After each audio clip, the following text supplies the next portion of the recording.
This is a very important video. 8 players that you should be moving up and down in your Dynasty rankings. We're going to have the best Dynasty content for the next couple of months. Join the Patreon, link below. Smash the like and subscribe button, and we're going to have the best stuff you need to see. Now, in today's video, if you're moving a player up, maybe you want to sell him. If you're moving a player down, you probably want to sell him and get out of him, right? So this is going to be a good video giving you insight on these guys, some potential trade targets, and just general rankings for these names.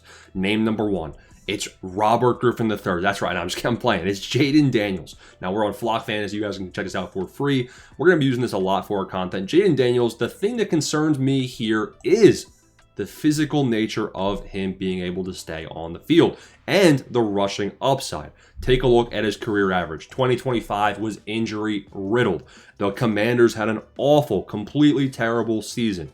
Now, I am scared by the fact that RG3, the way that the Washington team handled that in the past, I'm seeing similarities. You already have the injury history of 2025. He was also banged up in 2024. He just wasn't missing time. He was playing through injuries in 2024. What concerns me here is look at the rushing stats on the right side. 52 rushing yards per game in 2024, 39 in 2025.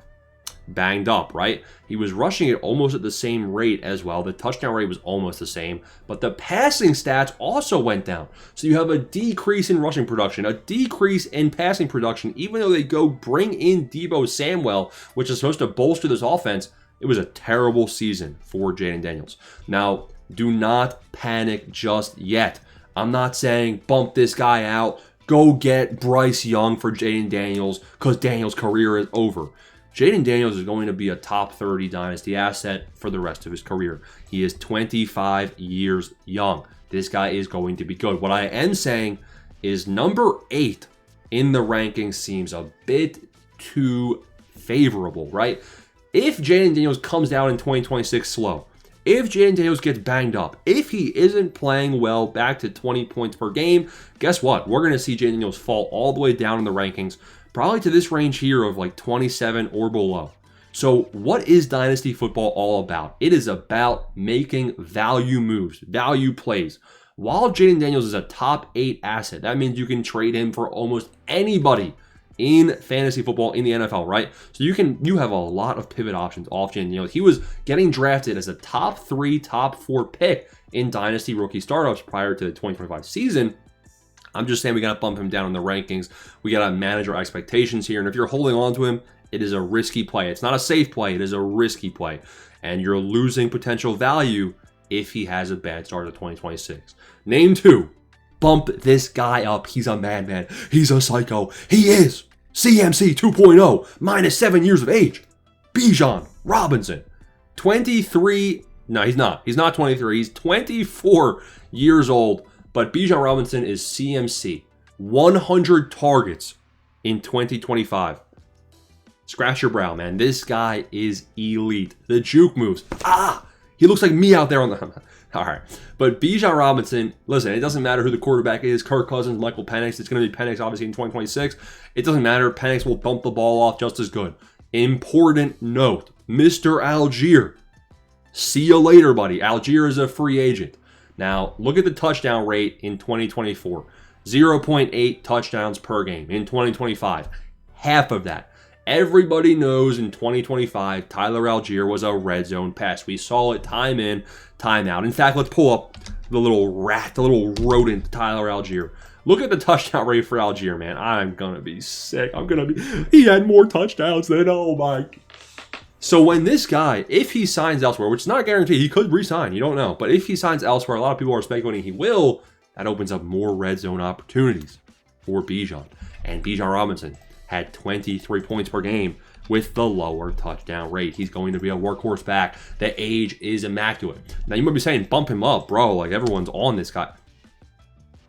If you draft Bijan in a redraft as a top 5 pick, I don't think you're crazy. Josh Allen, Drake May, couple receivers. Okay.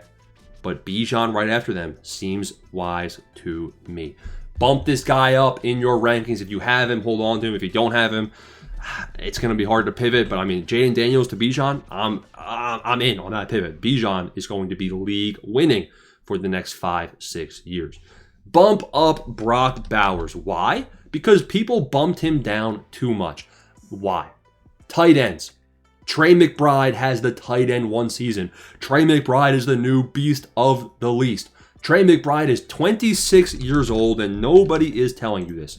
Trey McBride, listen, yes, McBride was epic. Yes, McBride is great. McBride, he already bumped up high enough in the rankings. You can see he's now 20th on Flock Fantasy, so people are in on him. But now they're fading Brock Bowers. Everyone thinks Bowers had a worse year than he did. His year wasn't good, but it actually wasn't terrible. 15 points per game, not bad from a tight end.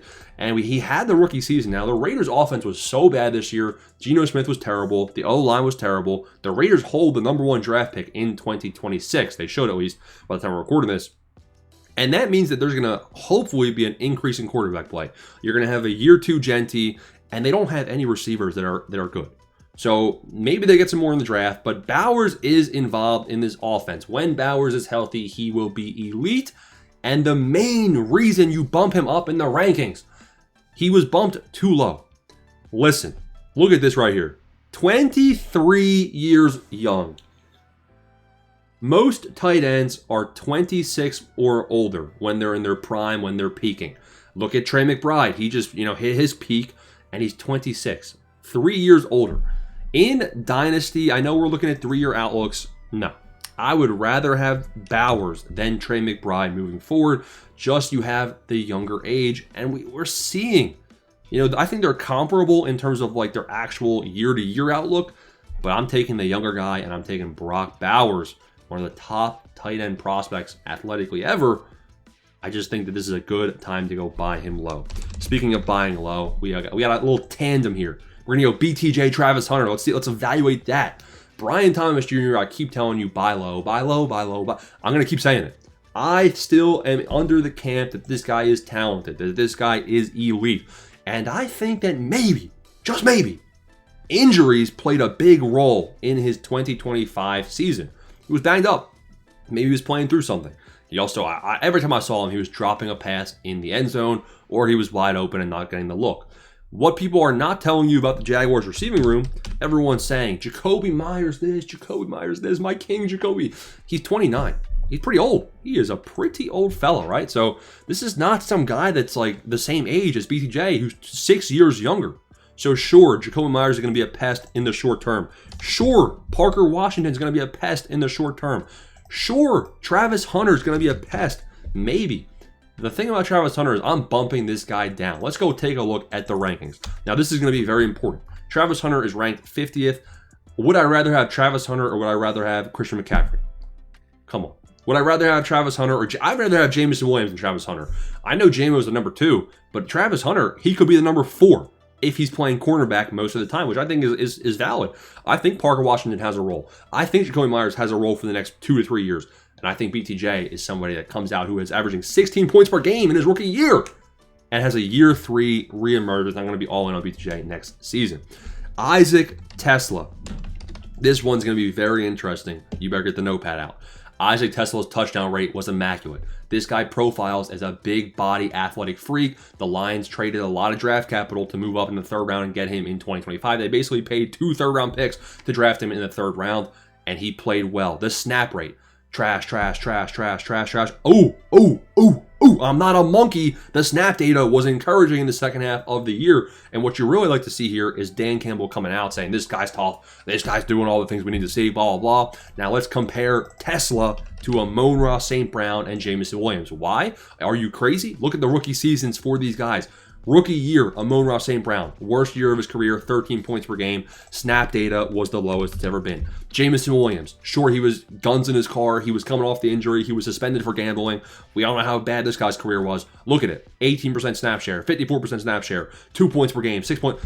Isaac Tesla, in a Dan Campbell offense, he makes the wide receivers earn their playing time. You have to earn it. If you are a rookie, you're not seeing the field, buddy. You got to come. You got to come over and over again to practice. You got to really, really put in the work, and you got to earn your playing time. He made Jameson do it. He made Amon-Ra do it. Why do you think he wouldn't do it with Tesla? Now, I do think Tesla has earned his rookie stripes a little bit, and I think that he's going to be somebody that he's got the athleticism where if there was an injury to Jamo, who's injury prone, who's fast, he's one of those burners. Oops, ACL goes. Tesla, you're number 2, you're next man up. It's a good situation. Harold Fannon. This is one of my favorites, man. He is ranked just way too low. I am pivoting off of anybody around him to go grab this guy. Harold Fannon with Shedeur Sanders is the #1 option. So if the Browns move forward with Shedeur, it's not like we know that they're going to keep Shedeur a quarterback here for the long term. If they keep Shedeur in, we know that Fannon has that connection. If they go with Watson, I don't care who's playing quarterback. Fannon has shown he's immaculate. In fact, every stat for Harold Fannon in 2025 is just good. It's not even great. It's just good. He broke college records. He was a freak coming out of school. But people said, oh, we haven't seen him against good competition. What now? Because now we have. And he was putting up good numbers. This guy had a great season. And even, look at the start of the season. 9-5-4. Take out some of those earlier weeks, and his points per game average was probably closer to 13. Harold Fannon, the #1 thing he has going for him is his age. It's kind of like a broken record. He is 5 years younger than Trey McBride. This guy is ranked too low in the rankings. If you can go from Woody Marks to Fannon, I would even rather have, Matthew Golden. We might as well just pivot because Matthew Golden's the name we're bumping down. Go get Fannon from Matthew Golden, please, I beg you. Matthew Golden, let's talk about the Packers. The Packers wide receiver core every single year. Mediocre, mediocre, mediocre. Every single week, any single one of these bums can be good. Christian Watson, if he's healthy, he's probably dropping 20 points or he's dropping 0. Romeo Doubs can pop off 1 week. Bo Melton, Dontavian Wicks. It is crazy. Now, Matthew Golden, he's fast, but they weren't using his speed. His snap percentage was 51%. Snap, that's not even good. Now, year 2 breakouts do happen for wide receivers. That could be something here where they start maybe relying on his size and speed a little bit more in the next season. But I don't think he was great in college. I wasn't a big fan of the athletic profile coming out in the Dynasty content last year in the last cycle. I'm bumming down. Move on from Matthew Golden as well. And those are the 8 names. It might have been 9. I don't even know. Those are the names you want to bump up and down in the rank. Because you can see, if you're bumping, you got to play the market. That's all Dynasty's about, is playing the market and getting the value wins while you can. So like Jaden Daniels, he's not necessarily bad for Dynasty. He's obviously going to be good. But you can go get a value win now. You'll be able to keep snowballing value on your team. That's the name of the game. Appreciate every single one of y'all watching, man. Go join the Patreon. Peace out. See you in the next one.